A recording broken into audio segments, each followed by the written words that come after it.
Hello दोस्तों, आज बहुत ही ज़रूरी होगा ये वीडियो। इसमें मैं आपको आज्ञा चक्र क्या होता है इसके बारे में थोड़ा सा ब्रीफ बताता हूँ।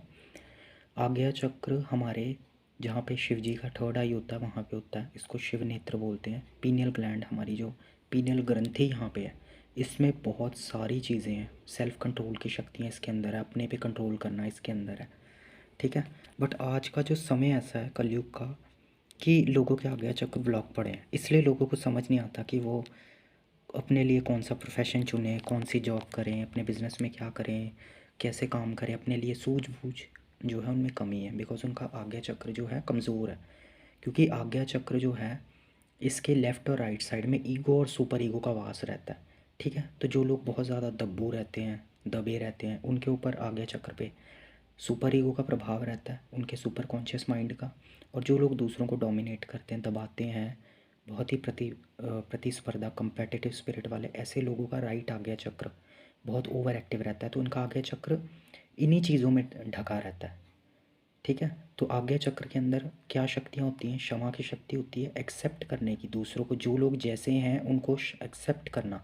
प्रॉब्लम ये है, आज हम लोग अपने आप को एक्सेप्ट नहीं करते, क्षमा नहीं करते, सिचुएशन परिस्थितियों को एक्सेप्ट नहीं करते, क्षमा नहीं करते, लोगों से ये सोचते कि ये ऐसा क्यों कर रहा है। आप ये जानिए कि उसके पीछे उस बेचारे की गलती नहीं, हो सकता उसकी कोई मजबूरी हो। ठीक है। कोई ना कोई कारण होता है। कोई इंसान किसी वे में बिहेव करता है, उसका कोई ना कोई ज़रूर कारण होता है। उसको क्षमा करके, इसलिए जीसस क्राइस्ट ने बोला था कि क्षमा करें। जब हम क्षमा करते हैं, एक्सेप्ट करते हैं, तो हम शांत होते हैं और ये आज्ञा चक्र हमारा शांत हो जाता है। ठीक है। इसलिए ध्यान करने को बोला जाता है। ध्यान करने से भी आज्ञा चक्र की जो वृत्तियाँ वो शांत होती है और हमारा जो मन है अपने भीतर आने लगता है। ठीक है। अब प्रॉब्लम क्या है कि जितने भी साधक हैं उन वो अटक जाते हैं, बिकॉज आज्ञा चक्र में पिछले जन्मों की कई तरह की कंडीशनिंग आदतें होती है। क्योंकि आपको पता है हमने कई जन्मों में वही खाना पीना सोना बच्चे पैदा करना यही सब किया है, तो वो सब हमारे आज्ञा में मन में स्टोर रहता है। तो वो जब हम ध्यान करते हैं तो वो कूड़ा बाहर निकलता है, जोर मारता है। कई बोलते हैं कि हम तो साधक ध्यान कर रहे हैं, हमें काम वासना ये सब चीज़ें, क्रोध, ये सब क्यों आ रहा है? क्योंकि वो कई जन्मों से कूड़ा हमारे अंदर है, तो वो सरफेस पे आएगा। जब आप देखते हो, जब आप सफाई करते हो, जैसे घर की पहले कूड़ा निकलता है, तो वैसे ही जैसे समुद्र मंथन हुआ था तो पहले समुद्र मंथन में हलाहल विष निकला था, फिर बाद में अमृत निकले थे। तो वैसे ही जब हम ध्यान करते हैं तो हमारे नाभि चक्र के अंदर, नाभि चक्र जो है भव सागर है, यहाँ पे मंथन होता है, हमारी कई चीज़ें बाहर निकलती हैं, गुस्सा, चिड़चिड़ापन, काम वासना, ये सब बाहर निकलती हैं और वो मन पे आती हैं। ठीक है। और वो धीरे धीरे क्लियर भी हो जाती हैं ओवर द टाइम। जब हम ध्यान रेगुलर करते हैं तो उससे घबराना नहीं है। ठीक है। एक समय के बाद आप एकदम शांत और स्वीकार्यता वाली अवस्था में आ जाओगे। जब आपको कोई कुछ बोलेगा आप रिएक्ट ही नहीं करोगे। जो रिएक्शन आ जाता है ना लोगों का, व्हाट्स रॉन्ग, क्या गलती है इसमें, हम तो करेंगे, हम तो ये करेंगे, हम तो गाड़ी तेज़ चलाएंगे, ये सब कहाँ से आ रहा है? ये उनकी गलती नहीं, उनका आगे चक्र पे पर्दे पड़े हुए हैं। जो भी इंसान अहंकार से करता है ना, मैं तो ये कर सकता हूँ, मैं तो वो कर सकता हूँ, एक लिमिट तक ठीक है, सेल्फ एस्टीम होना ठीक है अपनी। बट ओवर कर लेना, इट मीन्स कि आपका आज्ञा चक्र ओवर एक्टिव है। और आज्ञा चक्र जितना ख़राब होगा, आप आप अपने से दूर होंगे, सत्य से दूर होंगे, अहंकार या प्रति अहंकार के वश में होंगे और आपके अंदर काम, क्रोध, लोभ, मोह, अहंकार बहुत ज़्यादा अमाउंट में होगा। और यही आज्ञा चक्र सबसे संकरा द्वार है और सबसे बड़ा चैलेंज है इसको तोड़ना। ठीक है। इसलिए जीसस क्राइस्ट ने आए थे और सूली पे चढ़े थे और उन्होंने बोला था मैंने सबको क्षमा किया। उन्होंने क्या सिग्नल दिया कि अगर मैं अपने दुश्मनों को ऐसे क्षमा कर सकता हूँ इस अवस्था में, तो आप भी कर सकते हैं। जब हम क्षमा करते हैं तब ये आज्ञा चक्र का द्वार खुलता है और यहाँ से कुंडलिनी क्रॉस करके सहस्त्रार के परे जाती है। ठीक है। और आज्ञा चक्र को खोलने का आपको मैं बहुत अच्छा तरीका बताता हूँ। ध्यान, क्षमा करना, सबको स्वीकार करना, अपनी परिस्थितियों को, जजमेंट बिल्कुल नहीं करनी, जज नहीं करना आप पास्ट में कैसे थे, डजेंट मैटर, फ्यूचर के बारे में ज़्यादा थिंकिंग नहीं करनी। ठीक है। और प्रेजेंट में रहना है, वो ध्यान से ही होगा।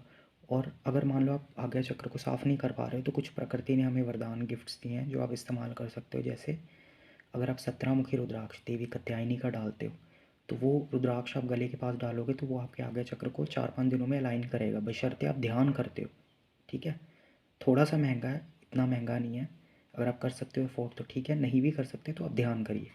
और एक 17 मुखी रुद्राक्ष है, 1 मुखी रुद्राक्ष भी है, इस पे काम करता है पीनियल ग्लैंड पे। ठीक है। और एक नीलम, शनि का नीलम रत्न, वो भी आपकी छोटी सोच को तोड़ता है और आपके आज्ञा चक्र को इंडिगो कलर की, नीले रंग की जो रश्मियाँ एनर्जी देता है, जो लोग अच्छा नीलम डालते हैं, वैसे तो नीलम बहुत यहाँ असली आपको मिलेगा नहीं, तो आप रुद्राक्ष रत्न वेबसाइट जो नीता मैम की है वहाँ से ले सकते हैं। मैं वहाँ से अपना जो भी आध्यात्मिक सामान लेता हूँ, वहाँ पे गारंटी है। ठीक है, तो जो लोग अफोर्ड कर सकते हैं डाल सकते हैं, नहीं ज़रूरत है तो उससे भी क्या होगा, आपका आगे चक्र संतुलन होगा। ठीक है, या फिर आप एक 17 मुखी भी डाल सकते हैं, एक मुखी भी डाल सकते हैं। नहीं भी डालना है तो आप ध्यान करिए, सिर्फ एक 100-150 रुपये का 5 मुखी डालिए गले में, ध्यान करिए। और अगर आपको लगता है आप में पावर है, आप अपने आप खुद बैलेंस कर सकते हैं तो आप करिए, अपने आप को ऑब्जर्व करना है। ठीक है, और मेडिटेशन वगैरह करिए, आपके आंसर आपको मिलने लगेंगे।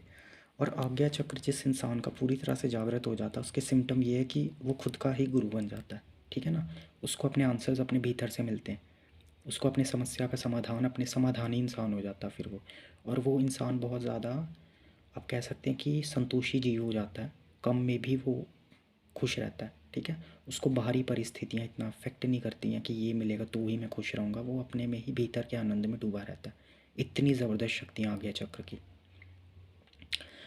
और एक और मैं आपको चीज़, एक साधकों की गलती मैं बताना चाहता हूँ। साधक क्या गलती करते हैं कि जैसे मान लो आपके अंदर 7 चक्र हैं, ठीक है, तो आपको स्वादिष्ठान चक्र मान लो आपका खुल खुल गया, तो उस चक्र के देवताओं ने आपको ब्लेस किया और आपके अंदर कुछ क्रिएटिविटी आ गई, क्योंकि स्वादिष्ठान में क्रिएटिविटी होती है।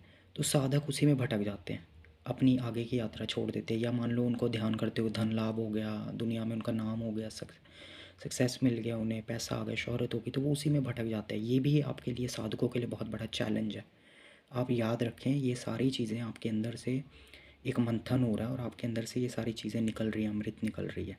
और ये एक तरह से साधक के लिए डेंजरस भी है, बिकॉज साधकों को इन चीज़ों में नहीं अटकना। ये चीज़ें बाई प्रोडक्ट है जो आपको मिलनी ही मिलनी है।